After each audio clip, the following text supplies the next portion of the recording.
Suku Pedalaman Part 10 Di hutan Kalimantan. Jovita yang masih duduk meringkuk di lantai kamar mandi. Bendungan air dalam mata itu akhirnya tumpah juga. Ia memukul-mukul tubuhnya sendiri. Ia merasa jijik pada tubuh sendiri. Tubuh yang selama ini ia banggakan. Tubuh yang ia jaga sepenuh hati. Bahkan ia menyesal dulu ia tidak memberikan pada Ben tunangannya. Dulu ia selalu menolak ajakan Ben melakukan hubungan badan sebelum menikah.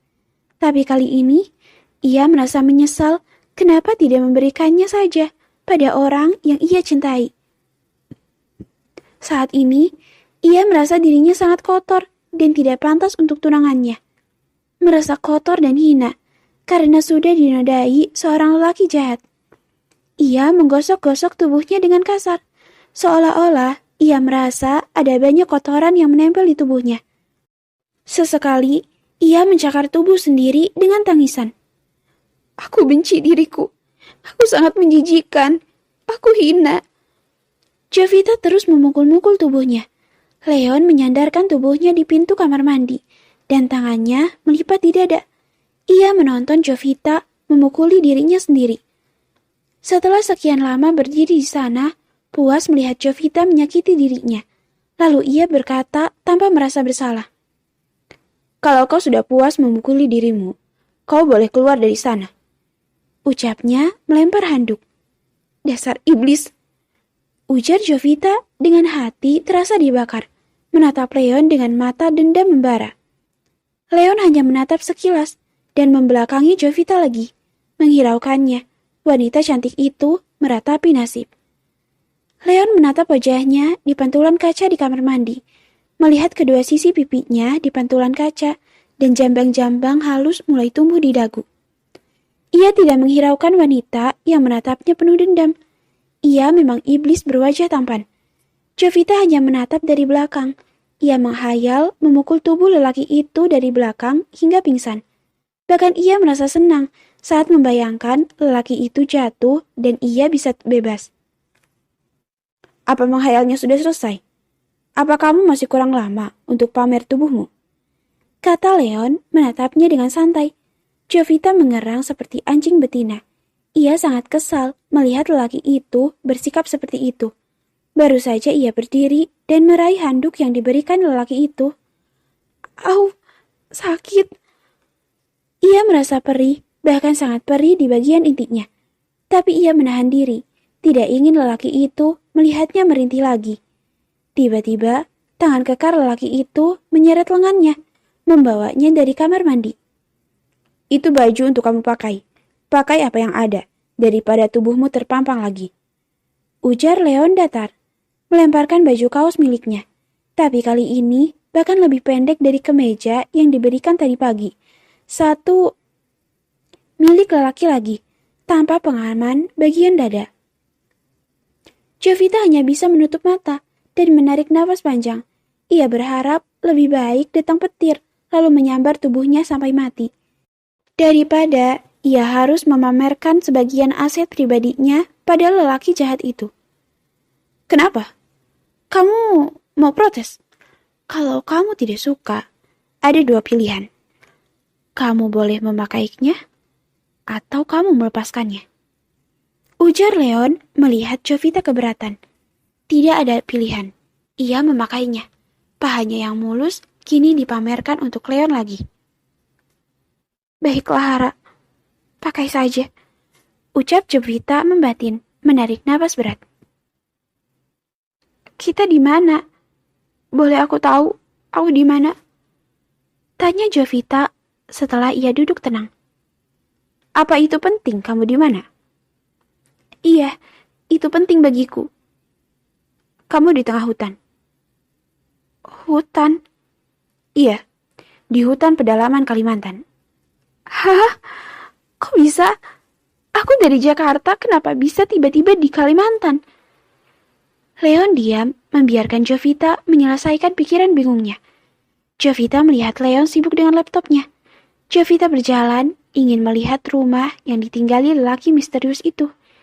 Ia menyelinap keluar dan menuju dapur. Matanya mengawasi sekeliling. Tapi suasana di rumah itu menyeramkan, seperti penuh mistis. Ia membuka kulkas, memakan apa yang bisa dimakan. Ia merasa kelaparan lagi setelah digilir lelaki bertato itu di kamar mandi. Matanya mengawasi seisi kulkas besar itu. Wah, ini banyak makanan. Kenapa ia membiarkan wanita sepertiku mau mati kelaparan? Kata Jovita. Dasar lelaki kejam. Umbatnya kesal. Mulutnya sibuk mengunyah roti lapis yang ada di tangannya. Ia mengisi mulutnya dengan makanan yang diambil dari kulkas. Memakannya dengan buru-buru sebelum lelaki galak itu datang dan menyeretnya lagi. Ia melihat ada minuman bersoda dalam kulkas. Ia membuka penutupnya dan meminumnya beberapa tegukan. Ia tidak sadar. Leon sudah melihat dari pintu, berdiri seperti gaya biasa, bersandar di tiang pintu. Tangannya melipat di dada, menatap Hara dengan tatapan datar.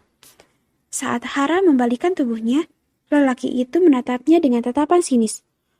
Astaga, aku kaget, kata Jovita, melihat Leon menatapnya tanpa ekspresi. Apa kamu tidak tahu? Masuk ke dapur orang lain, memakan milik orang lain, disebut mencuri. Tanya Naga dengan tatapan acuh, menatap Jovita dari atas sampai bawah. Baju kaos itu hanya menutup panggul saja. Seakan-akan ia sengaja memilih baju pendek seperti itu agar bisa melihat tubuh indah Jovita. Ia tidak nyaman, bahkan benci dengan tatapan itu. Ia menarik-narik bajunya, menutup bagian pangkal pahanya. Aku lapar. Apa aku harus mati kelaparan padahal di dapurmu banyak makanan? Kata Jovita. Itu bukan urusanku. Katanya lagi. Ia juga membuka kulkas mencari minuman. Tapi ada satu benda di pojok ruangan yang menarik perhatian Jovita. Karena benda itu, matanya seakan ada lampu senter. Apa itu? Kata Jovita. Ia mendekat. Alangkah terkejutnya ia, benda yang dimaksud Jovita. Sebuah patung kayu berbentuk aneh dan jelek. Ia terkejut. Karena terkejutnya, ia terjatuh dan mundur mengesot ketakutan. Apa yang kamu lakukan? Bentak Leon, menarik baju Jovita dengan kasar dan menyeretnya. Lepaskan! Apa yang kamu lakukan? Aku tidak sengaja. Aku hanya melihat matanya bercahaya. Aku penasaran, kata Jovita. Leon mendorong tubuhnya ke kamar itu kembali. Ia merasa takut, berpikir kalau ia akan didorong ke gorong-gorong itu lagi. Kamu berani lancang memegang barang-barang pribadiku, hah? Katanya dengan kemarahan, mencabut sesuatu dari balik pinggangnya dan mengarahkan tepat di dada Jovita. Maaf, aku tidak sengaja. Tidak akan terulang lagi, kata Jovita dengan suara bergetar. Ia ketakutan saat ujung benda berbahaya itu diarahkan ke jantungnya.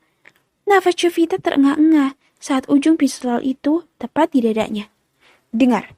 Aku tidak suka barang-barang pribadiku disentuh orang lain. Kamu paham?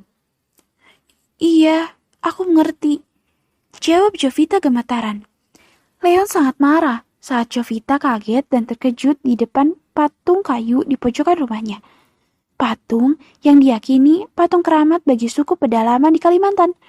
Termasuk Leon. Bagi suku mereka, patung kayu itu sesuatu yang sangat sakral, disembah dan dihormati.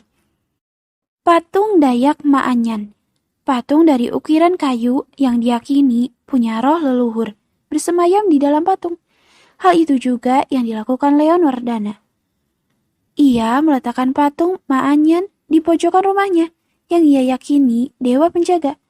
Jovita sudah sering mendengar kisah-kisah mistis dari salah satu suku pedalaman itu dari ayahnya.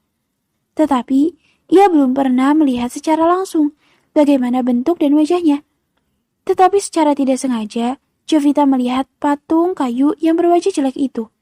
Jovita terkejut dan terjatuh, tapi hal itu tidak boleh dilakukan. Suku pedalaman yang masih menganggap patung kayu itu sebagai tempat roh leluhur mereka. Aku akan melakukan ritual pengampunan karena ulahmu. Rutuk Leon dengan kesal. Ia harus mempersembahkan dupa menyembelih hewan dan dipersembahkan pada roh keluarganya. Siapa lelaki bertato ini? Apa ia orang suku pedalaman asli? Tanya Jovita. Ia menatap dengan dalam. Wajah datar dan dingin itu saat melihat dupa ritual itu.